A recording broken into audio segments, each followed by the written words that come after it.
你做你要写清楚，哪些烟罩哪些地方应该用什么样的烟罩，这个要写清楚。然后就是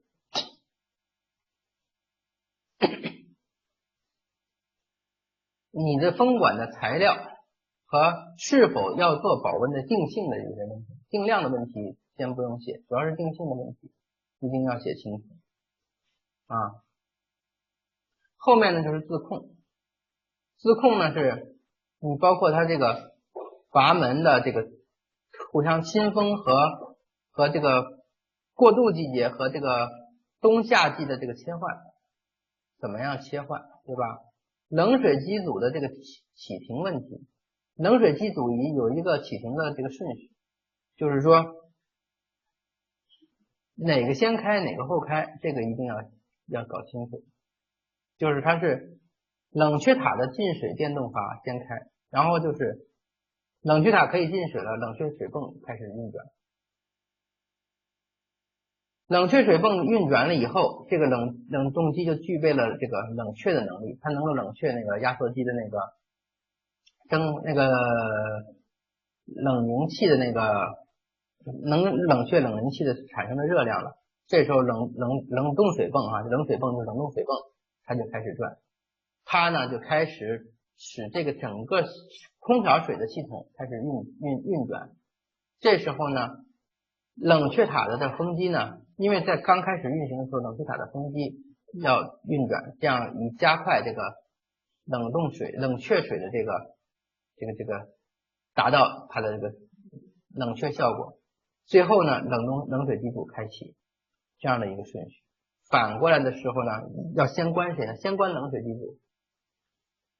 冷水机组冷源关了以后，这个水就不会再继续冷却了，不会再继续冷了。这时候呢，冷却塔的风机就可以关掉，因为冷水机组不会受影响了。然后冷却塔风机停掉，这时候呢，水的参数已经都不重要了，然后冷冻水泵就停了。停了以后呢，冷却水泵在这个过程里呢，把最后的一些余热呢散发掉，散发掉以后，它冷却水泵也停掉，停掉以后，最后冷却塔这个进水阀，冷却水泵停了，冷却塔进水阀也停了，这个整体的这个冷冻水系统就停下来了。冷水机组呢，根据总干管供回水温差来自动监测运行啊，由人工控制冷水机组及其对应的水泵开启排水。然后你写一下，就是这个空调的这个水系统是一次泵的还是两次泵的？这是一个就是主机冷源的这个和这个冷水管道的这个定性的这个东西。然后就是新风空调机的风机水阀有一个连锁，这个呢是它的当时这个厂家不是厂家这个甲方的特殊要求，大于4000瓦的空调箱风机应采用变频，冷水机组水泵应采用变频。这个呢我们已经采用了，反正为的是节能嘛，为的是节能。风机盘管呢采用温控器控制电动水阀，对吧？风机盘管用温控器控制电动水阀，这个很好理解了，就是风机盘管下面有那个设置那个温控器嘛，然后由人来调节这个温度嘛，然后这个东西在咱们那个办公楼啊什么的地方很常见，只要有风机盘管的地方都能看到这个东西。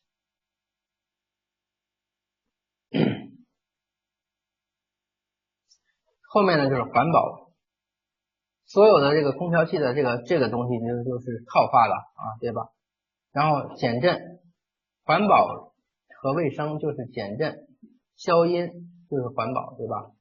然后消声器减震的这种弹簧吊架和这个弹簧减震，然后所有的对外风口采用减震消声，实际上这个东西嘛，我们是没有采用什么减震消声的测试的，你要是真的需要的话嘛，可以做消声风口，但是一般来说也没有这种要求。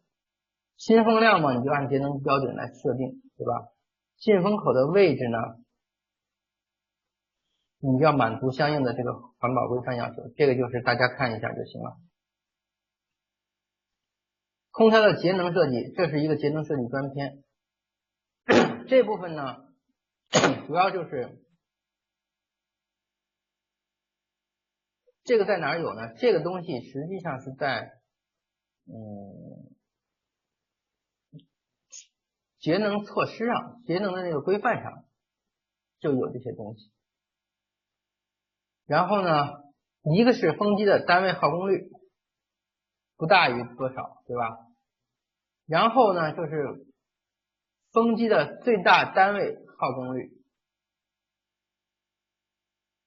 就空调风机组的最大耗功率不要大于这个 0.32、0.46，这个大家可以去算啊。就是我以前在讲这个相应系统的时候，我都讲过这个怎么样计算，这都讲过的。水管和风管的绝热材料和厚度符合节能规范的要求，具体多少的话，现在就这个地方不用写。冷水机组、冷冻水泵、冷却水泵，因为你这属于超出，你要写的时候，在具体的在那个施工的时候，你再给他们写。然后连锁运行的这个关系，这个跟上面实际上写的是一回事，只不过是因为它属于节能内容，要单独拎出来再写一遍。然后风管的热阻值、风木机，这也是节能措施。非过渡季节新回风的这个控制，这个也是刚才写过的，现在拎出来要再写一次。分体空调的这个房间节能限定值，这是最新的一个比较新的一个要求，以前没有这个东西，现在呢有了嘛，大家就按照这个来了，搞一个出来放在这儿就好了，对吧？这就是设计说明。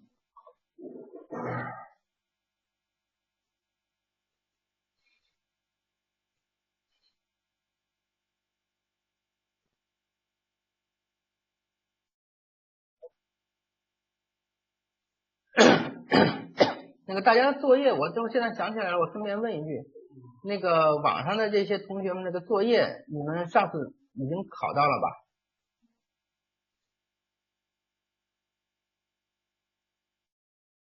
你们考到了没有？考到了的话，你开始做了没有呢？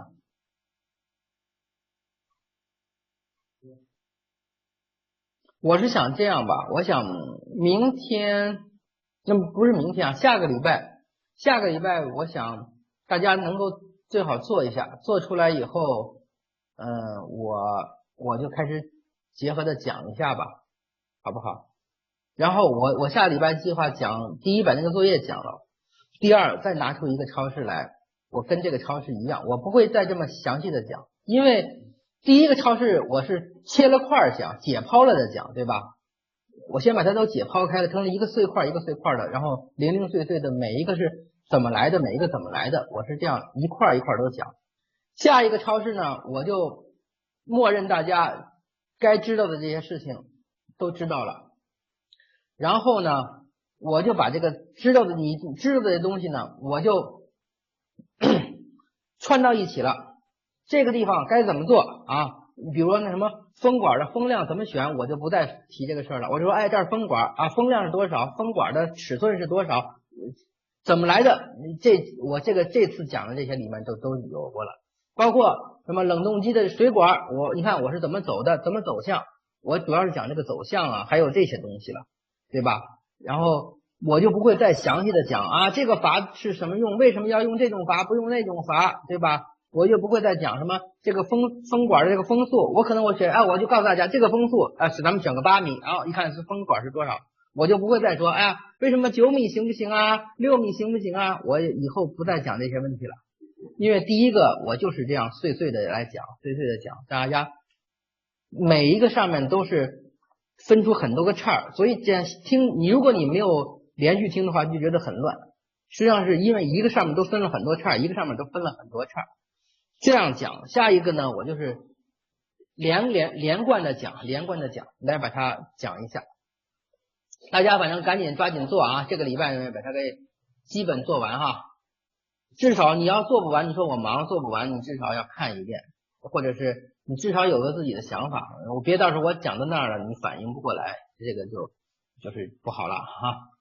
就这样了。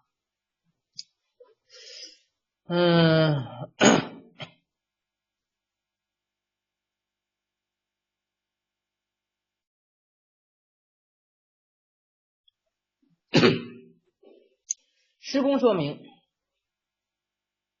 看一下施工说明哈。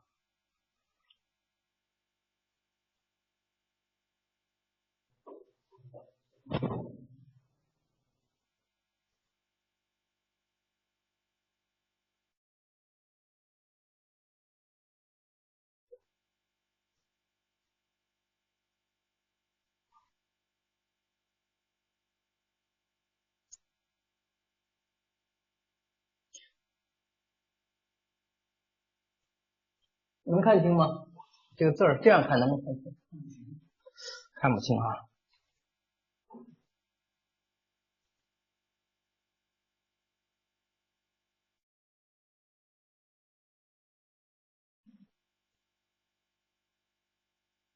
看得清吗？还看不清。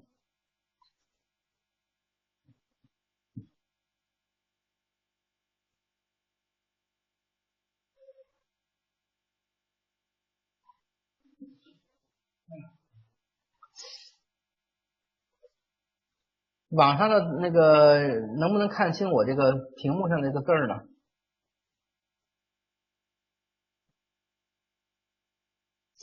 你是这个 NT1308，你是报过名没有？你能不能看到我以前讲的东西？能不能看到我以前讲的东西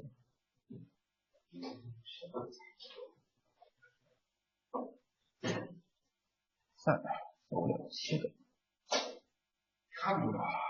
那这个就不知道怎么回事。不是他那个要回看那个账号。那你回头找那个网络管理员联系一下，要这个账号了。你要没有听过以前讲的，那你这个很难弄了。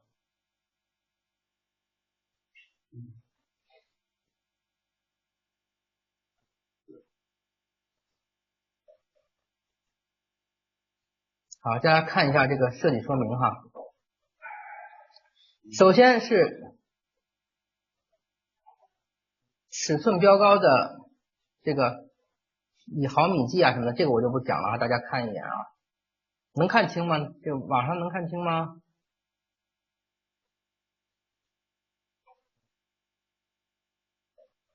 看不到。不是，他是那个看不到，不是这个。看不到，不是看不到这个哈。上课啊，看不到。这样的话，应该是肯定能看到了，我这个是应该能看到了。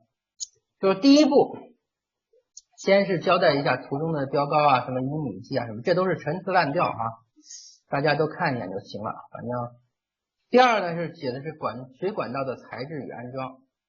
管材呢，空气的冷凝水管道，包括这个空调箱呢采用 UPVC 管，其余的那种各种冷却水管道呢，凡管径小于100的热进镀锌钢管4口连接，大于100的采用无缝的法兰管、无缝钢管法兰或者是卡钴连接，这个或字错了啊，或者是卡钴连接。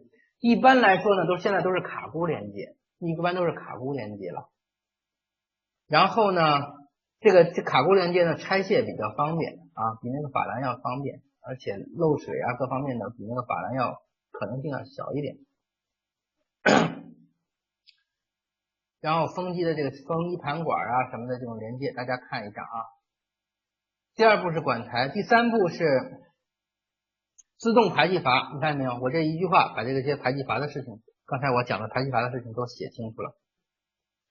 然后就是最低处要有这个长度大于100毫米的集污管，这个也要大家注意，就是你在那个立管的下面啊要有集污管，这样的话呢设排污阀，不然的话你这个以后时间长了有机的这些锈啊或者是脏啊，你就没处排掉。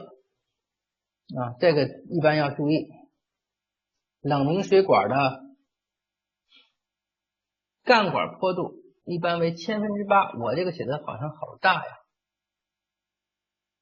我一般是5/1000，这次这个我取的比较大。管道这个应该是5/1000就可以了啊，3/1000或者5/1000都可以了，8/1000太大了，也没有依据。这应该是3/1000。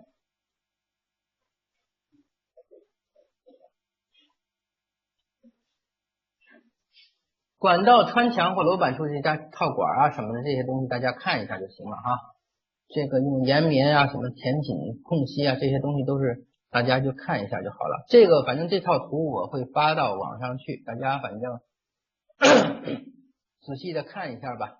有什么也给我校对一下，有什么错的地方欢迎大家都提出来，对吧？肯定有，然后任何人的图都有错，然后大家看一下，反正你看看是怎么做。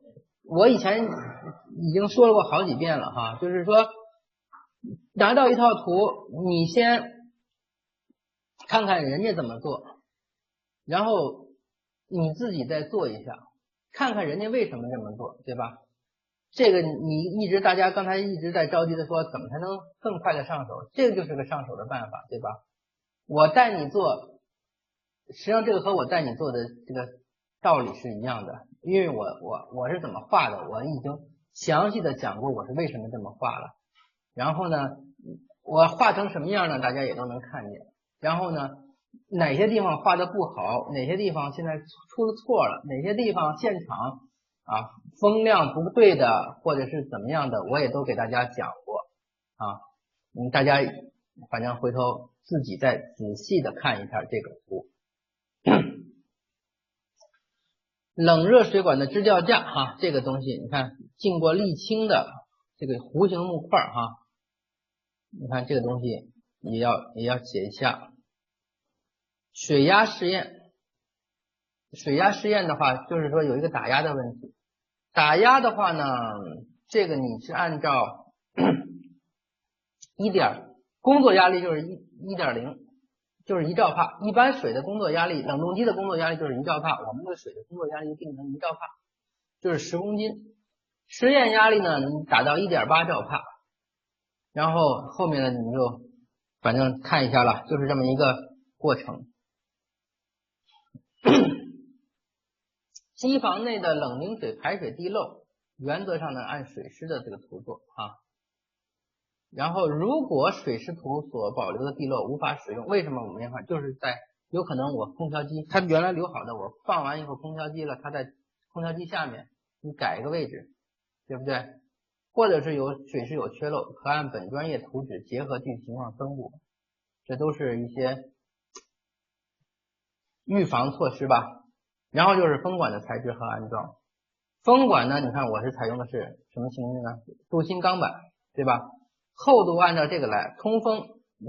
你的空调风管的，或者是排烟风管的，或者是排油烟风管的厚度从哪儿来呢？就是从这儿来的。通风与空调工程施工质量验收规范，这个表，大家回去看一下这个表哈。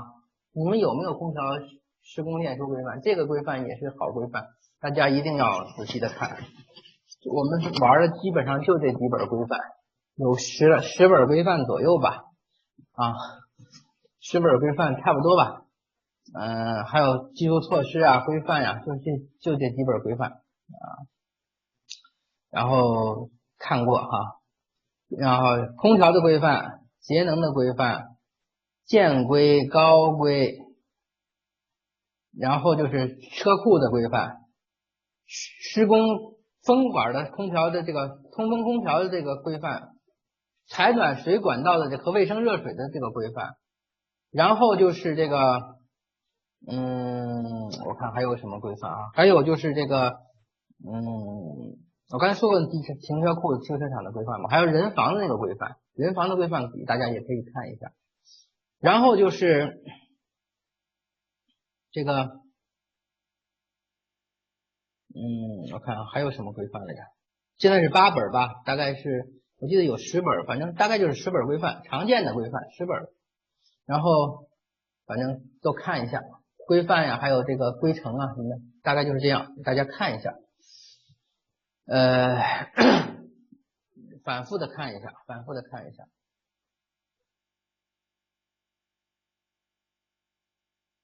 然后就是土建风景，然后就是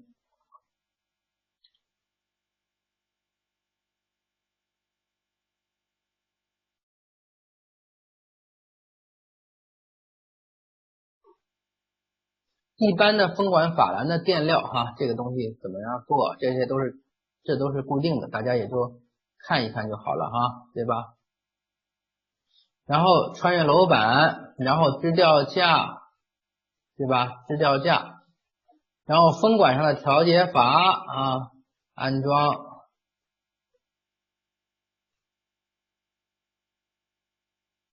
然后就是侧孔，这个侧孔啊，实际上我们现在好多都不留，我们写了一句了，但是实际上他们也不做。这个在那个施工验收规范上怎么做，这个东西都有，他们实际上有时候也不做。但是呢，如果你要想让他们真的做，你可以在图上的那个地方要标出来，侧孔建国家的这个国标啊。国标这个号，到时候我可以翻一下这个暖通的这个国标号，上面就能查到这个风管侧孔的这个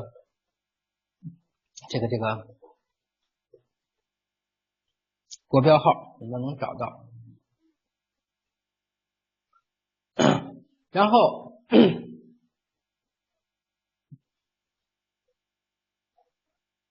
这个也是排烟口的控制啊，各方面的，然后油漆和保温，然后管道的油漆、管道的保温哈，这都大家都你看上面都有现成的，多大的管子用什么样的保温，多大的管子用什么样的保温，这都是现成的有的，大家回去仔细的看一下啊，仔细的看一下。然后呢就是钢板的这个保温，风管的制作的保温，对吧？这个仔细看一下。这个离心玻璃棉的保温呢，它是有一个说法，它这个密度为48公斤每立方米，这个以前就是说就是48K 啊，不是24K 了，它是48K 哈。然后呢，这个就是48公斤每立方米，但是他们现在这种是最好的，这种的保温效果是很好的。现在他们有的时候你一定要写清楚48公斤每立方米。他们现在你要不写的话，偷工减料，用多少的都有，用到32K 的就算是有良心的了。因为这东西一公斤的是1公斤的钱啊。我把这些基本上的，这就是施工中的一些施工单位和大家容易产生摩擦的地方啊，或者是他们容易出一些问题的地方，我都给大家讲过了。反正是全程听的人呢，可能好一点，有的可能没听到。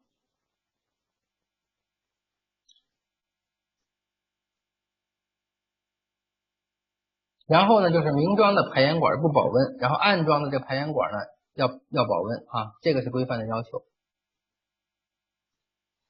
分水器、集水器、涂漆，然后保温，然后这些东西，然后冷水机组的管道的保温，然后做保护壳，这些都是一些国家的，这都是一些规范上的和技术和那个标准图上的东西，这都不用讲，反正是都大家就按照这个来写了。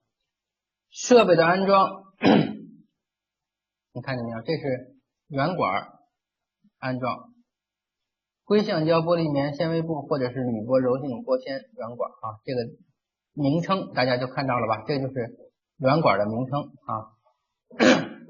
散流器的口部尺寸、采用的材质、铝合金封口啊、颜色的选用，然后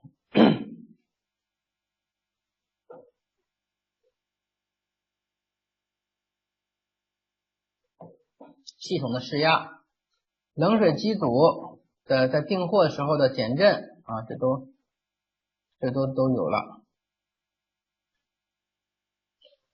厨房内的油烟管道呢，是由专业公司进行深化设计。这个所谓的深化设计呢，实际上就是在我们那个，实际上就是我们那个图，他们也没什么可深化设计的。但是呢，这么写的话，也有这个推卸的责任之嫌哈，反正是大家让他们再给把关吧。而且呢，为他们这个改图纸创造一些条件，这样的话呢，万一现场的他们的一些做法可能更好一些，或者是他现场需要处理的时候，有你这句话他就深化了，他自己就搞了；没有你这句话，他拿着图纸来找你了，对吧？让你去给他出变更啊，或者出什么的话，就比较麻烦。然后就是这个2%的坡向排气罩，这个大家我以前讲过的哈，包括这个投影尺寸，罩子的投影尺寸应该大于水平灶具的投影尺寸10公分啊。明火用的这个晕水烟罩，这都讲过的。然后呢，你看后面就是安装不变的吊顶内的调节阀，然后还有这个风机盘管的下部的设备要留这个600×600的这个检修孔，这个东西很容易忽略，这个很重要啊。就是说你没有这个检修孔的话，以后你不提它就不留，就没有留。当然也有那个比较好的施工率它是留的，你有的呢就根本就不留，就真的就没有。你以后检修的时候这就纯粹没法干，闹不成了。然后设备基础要到货时再核对尺寸再交，这个要写清楚啊，这句话也比较重要。有的时候他先交完以后，再设备买了以后和这个基础的尺寸是不一样的，那么你就很讨厌，不好处理。后面呢就是一些施工的规范了，后面都是施工的规范，对吧？后面都是施工规范，然后大家反正写一下就好了，对吧？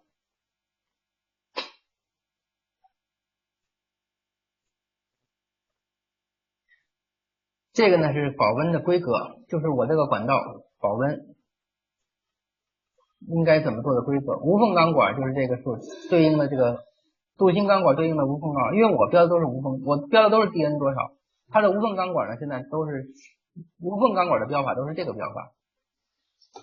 我比如说这个钢管我写的是 DN 100，那么无缝钢管就是108×4，就是这样的标，这个就是叫做焊接钢管，这个就是无缝钢管标法，实际上是一回事。108×4就等于 DN 100。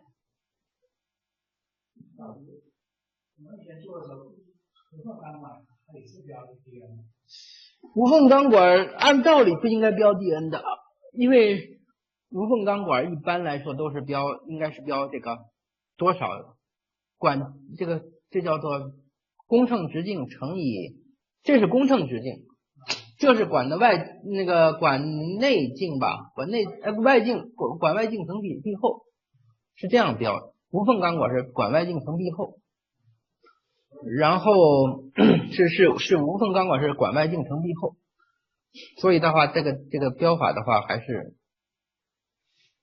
不一样的啊，是不一样的。有一个对照关系，大家反正到时候你把它写清楚，这样的话比较好。我标的时候我就不标那个，我为了我自己标的方便，我就都是 DN 多少 DN 多少，但是这个上面有个对照表，我就能够找到相应的我用什么样的无缝钢管就能找到了。包括无缝钢管的壁厚也有各种89×1几啊，乘3的也有，乘4的也有，对吧？还都有啊。它那个规格还是分公式跟英制，你说寸的那种啊？它比如说同样是DN 100，有公式跟英制，有这种是108的，这种是314的，然后我们这样子。对呀，我这不就已经写的就是108，这种常用的规格的话，在那个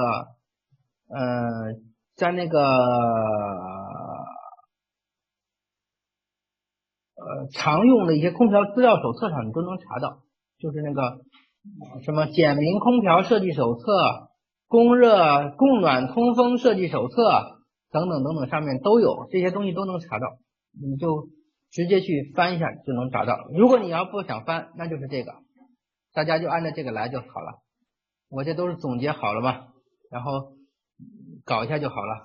底下这行小字儿，大家注意清楚。反正你以后做超市项目拿过来，反正就是这个套上去就能用。然后你把里面该改的东西你改一下。这个经常犯的一个错误，又说到这个经常犯的错误上了，就是拿过来以后没改干净，里面经常会出现别的项目的内容。名字没改就太差了，主要是中间的这些东西，有的时候改来改去，改的就多出东西来了。有的可能没有热源，里面突然出现有热源两个字。有的时候可能里面没有什么东西的，他会说这个，比如说分集水器，刚才里面有那分集水器，我这里面哪有分集水器啊？没有的啊，对不对？但是也就写在上面了，对吧？因为这条反正也没有错吧。有的时候你按照严谨的话，应该把它去掉。但是一旦去掉的话，后面所有条的那个数字就都不对了，你都得往前改，对吧？6.6去掉了，6.7就得改成6.6，然后你所有的东西都得往上推，这样比较麻烦。有的时候呢，这种不太重要的也就算了，不要动了。施工单位就当没看见，不会问你的啊。甲方更不是当没看见，他本来就没看见啊，他就不会问你的。但是原则性的错误的东西可不能有，这个东西说出来最后和你这个说的和你的实际的东西不一样了，这种错误的东西不能有。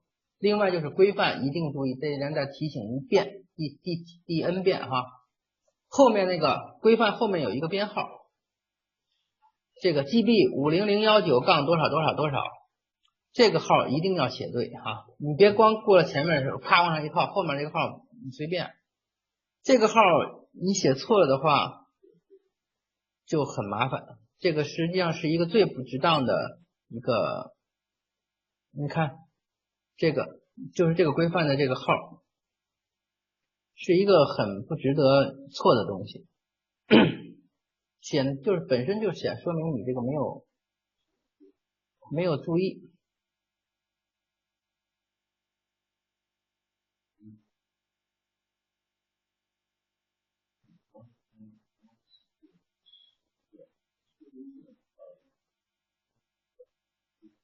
50243杠97以来的这些东西，然后呢，我看啊，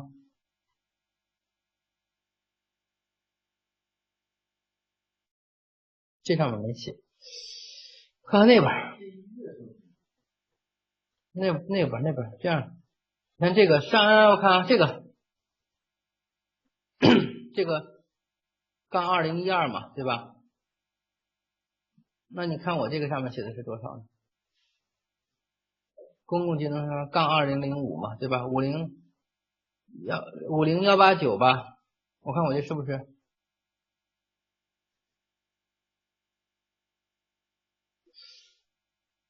看现在这个公共建筑节能标准87100杠2012成这种的这个号，反正可能需要注意一点吧。我看这个号对不对啊？老天爷！哎呀，我没带那本规范，反正大家这个注意这个号现在变得很厉害啊。我这个可能也不对啊。2012版，你看人已经有人提出来了啊。还有那个空调规范，这个都不对了。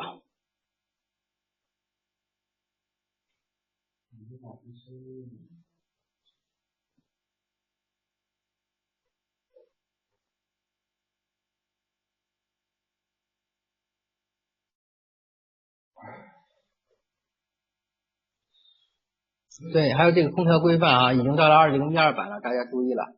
就是这个空调规范。我现在手头也没最新的，我也只是电子版的在那看的。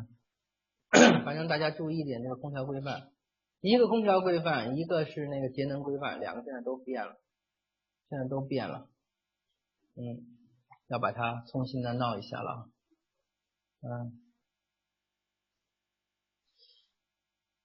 好了，这个呢，我基本上就是这个就基本上就是也是讲完了，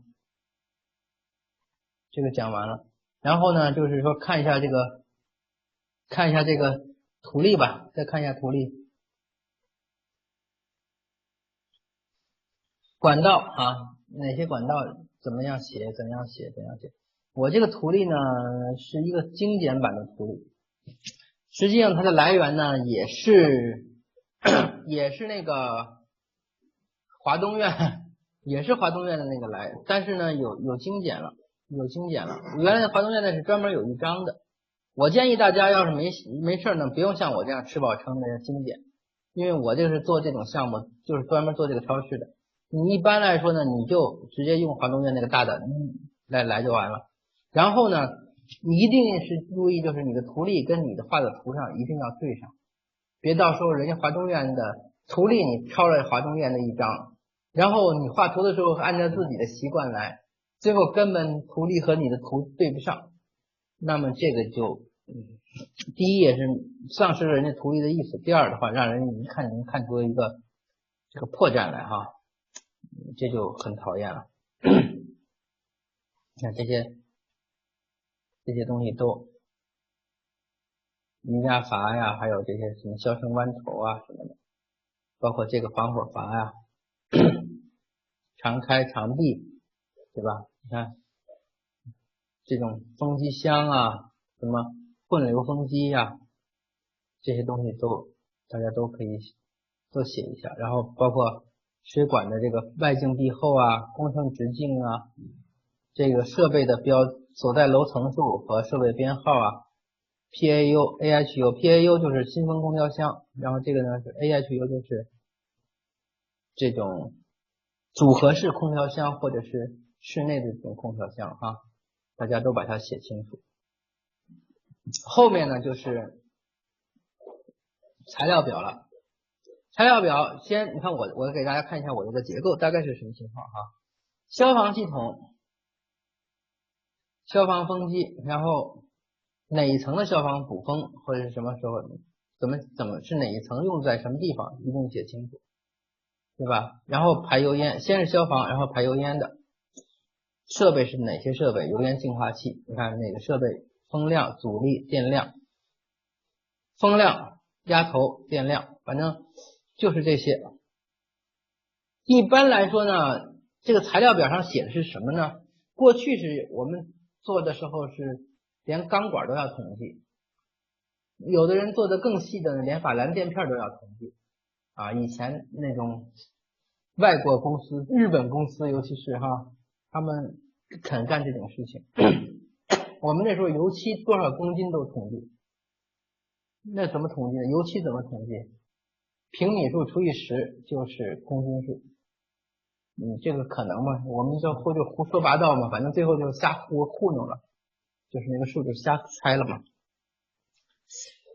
现在呢，凡是我们一般那个做法呢是这样的，凡是有电的这个东西，凡是有电控的这个东西你就统计在材料表里，凡是不接电的或者是阀门都统计哈，就是那不接电的有电的东西都统计上，或者是说这个东西是什么自立式的，这个东西都统计上啊，就是它这个阀门这种东西大的这种要统计，像小的什么叠阀呀、闸阀呀、什么球阀呀，这就都不要统计了啊。储物器要统计啊，这都是有用电的东西要统计，你不用电的东西就都不统计。这个也跟各个设计院这个优良传统有关。看这个就是下面呢就是都是分开的哈，你看消防刚才是排消防，然后排油烟，然后这个是冷冻机房一部分，然后呢是空调末端啊，这是一部分，然后一直做下来，这样呢就显得你这个设计做出来以后，设备就这个条理就比较清楚，另外呢，就是后面的备注的时候，要把它备注的好一点。这个 COP 值一定要写啊，这个是节能规范的要求，一定要写。这个地方呢，这个值一定要写，凡是空调一定要写这个值。然后水泵带变频的，你要写变频器，对吧？它是什么泵，你要写清楚它是什么泵。冷冻水泵，然后要不要带变频？带变频器的要写带变频器。这个呢就是冷却塔，你看运行重量，这为什么提了运行重量？因为我在楼上提了基础了，我那个基础的话提完了就这么大重量，我按照这个重量提的。如果他要买一个10吨的冷却塔放上去的话，出了事儿算谁的呢？那我写一个运行重量是多少？它这个分量比这个重，压塌了是他的啊，不是我的。你要订货，你就按照这个运行重量去订，我只是参照我的这个样本，对吧？然后冷冻水的，这个是水处理仪哈，电子水处理仪一定要有啊，这个哪台是用在哪儿，这都有了。然后钢板、水箱、有效溶剂一立方、国标啊，这个就写清楚了。国标具体多少号，在那个机房单样图上那个有一个水箱单样图上都有啊。然后呢，你看这是空调末端的，后面的这个备注，哪台机器是什么样的，空调的末端带变频器的，你看这刚才要求带变频器都有带变频器，这都配变频器。然后超薄的吊顶机组，型号、名称、型号、风量、余压、冷量、电量。空调的这个机器一定就是这几样哈，风量、冷量、压力、电量，肯定有这4样。没有这4样的话，你就定不了这个东西，你就定不了货。你有这4样，就这个货就定下来了。然后就是它的数量，风机盘管的排数一定要写清楚啊。然后一样，型号、冷量、风量、压力，我没写什么呢？没写电量。为什么没写电量呢？也没什么必要写电量，因为这是它的电量很小。我给电提的时候根本不提电量，他就知道怎么配，用不着你去提。然后混流风机压力、风量、压力，没有冷量的问题了，因为风机没有冷量，就少一个冷量。你看一个一个的都写清楚。然后哪个机器是干什么用的？厨房补风的，压缩机房补风的，空调的排风的，仓库排风的，你把它一个一个都写清楚。这样的话大家看着就很痛快。如果这个图纸是改过的，你看我这个有年采设备改变了，他们签合同的时候年采设备改变了，现场交底的时候修改了，那么原设计暖湿杠1作废，这就是原来的暖湿杠01作废了。现在时间和原图纸能找到，原因修改原因这都有了，字儿写的大一点，然后这张图就能他拿到以后他自己就会去替换原来没写字儿那张图，对吧？很容易让人家把那个图纸理清楚。原图纸作废，人家拿过来擦一撕或者是一扔就行了，不要到时候3、4张图纸让你挑，哎，你告诉我哪张是真的，哪张是现在的？我们有时候就遇到过这种问题，现场就问你哪张是现在的，冷冰拿过来你也不知道哪张是现在的，你在那发愣就很丢人了，这个事情很没意思了。在外面的时候一定要想好，错也要错到很专业，要错就大家都错，就错到一起，不要错到东错一个西错一个，就是这样，错也要错到一起去。然后看看吧，没有什么了，咱就差不多了。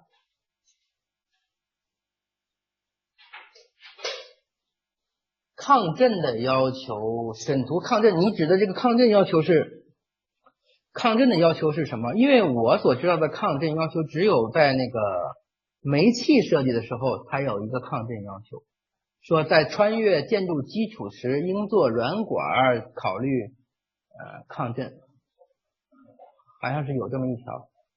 这个这个普通的空调的抗震要求，还有这个防排烟的抗震要求，我还是真不知道。现在没事了，下课了哈，下课了啊。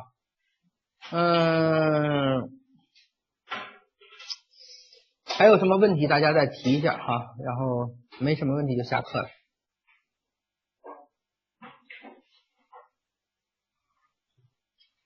下节课呢就开始讲作业。下节课的主要任务，第一是讲作业，然后呢就是说把那个计算软件的呢，我给大家演示一下如何计算。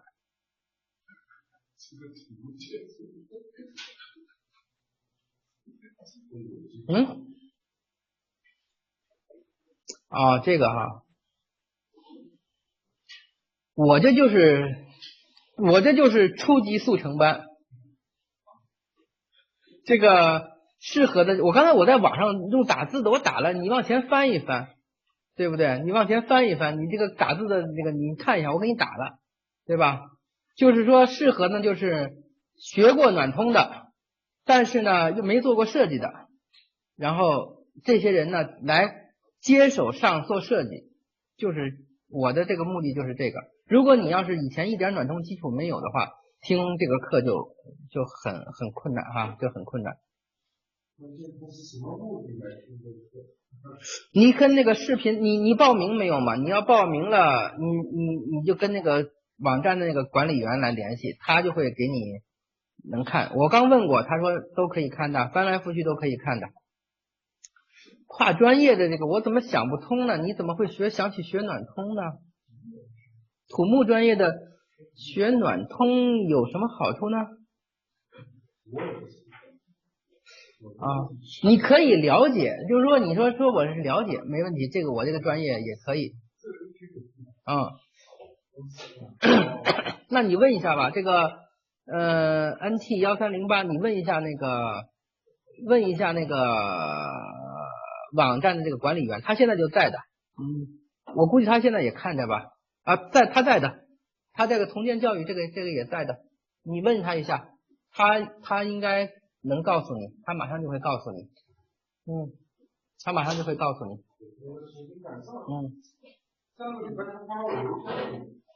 然后大家说的那些需要的东西啊什么的，我给大家整理一下啊，整理好了以后我给发，因为上次闹了一下嘛，好几百兆发起来也有点乱，然后呢课也没讲完，有些东西呢我还没有整理好，因为这是这个头一次讲这个专题，对吧？我以后的话我会陆陆续续的把这个东西理顺，然后把它弄得好一点，就是这样的。大纲的话，有时候不是有电子版本，然后看一看。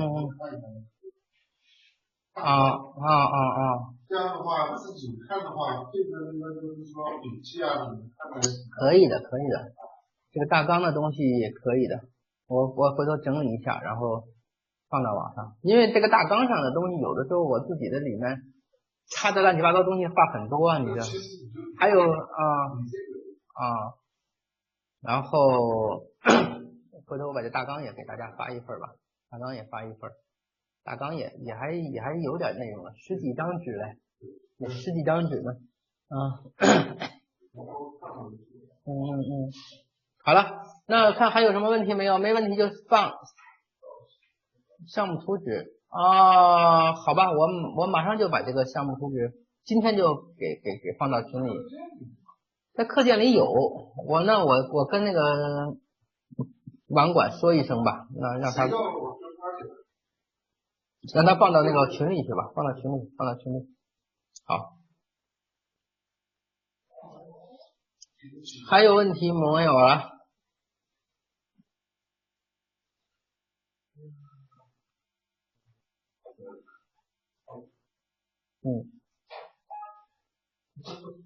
好了，那得了，差不多了。是我先还得再待会儿。再见了。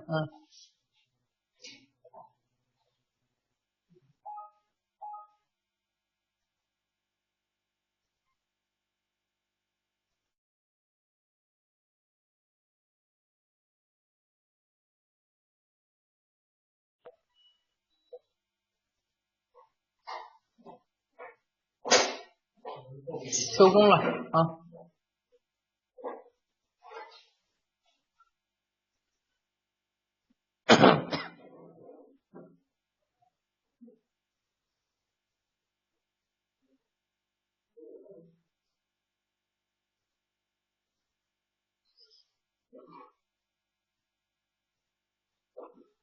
哦，大家注意了，刚才我那个这次的这个图纸啊，你说的这个讲课的这项目图纸啊，在那个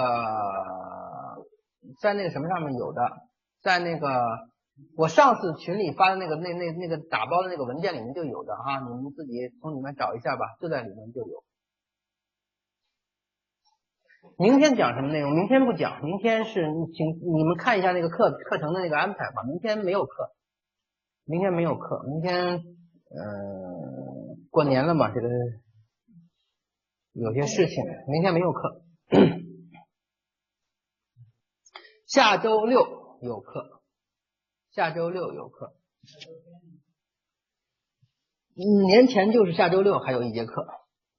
然后我把今天大家感兴趣的东西我整理好，然后给大家再好好的讲一讲，就 OK 了。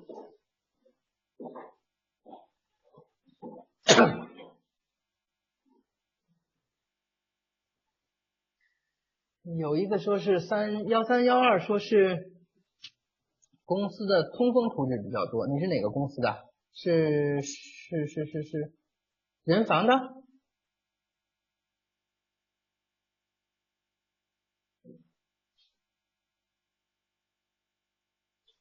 也可以给大家结合你的图纸上的东西问一问也可以啊，这样的话大家也都能提高一下，对吧？也挺好。你有什么不明白的东西，把你的那个图纸简单的把图签去掉，然后把你不明白的地方你可以提上来嘛，也可以的呀。这样的话我们答疑的时候也作为一个内容嘛。我们的最后的目的就是让大家都学会，对不对？我以前也讲过，就是咱们大家一起呢搞的这种就是研修班的形式啊，研修班大家一起积极参与，有不会的东西不怕，哪怕我也不会，也有可能的，很可能的，非常可能。但是就是说一起能够翻书，一起找。张三说，哎，他讲错了啊。李四说翻键在哪？你这样就记得清楚。我一般讲对了，你还真的是不一定能记得清，对吧？当然一般来说也讲错的东西也不会太多吧。好了，在这个课件里面哈，就上次我跟你们群里面传的这个12-2223课件里面什么都有的啊。你那个我现在这套图纸都有的，回去以后自己再看一看啊，自己再看看啊。好了，那就这样了啊，谢谢大家了啊。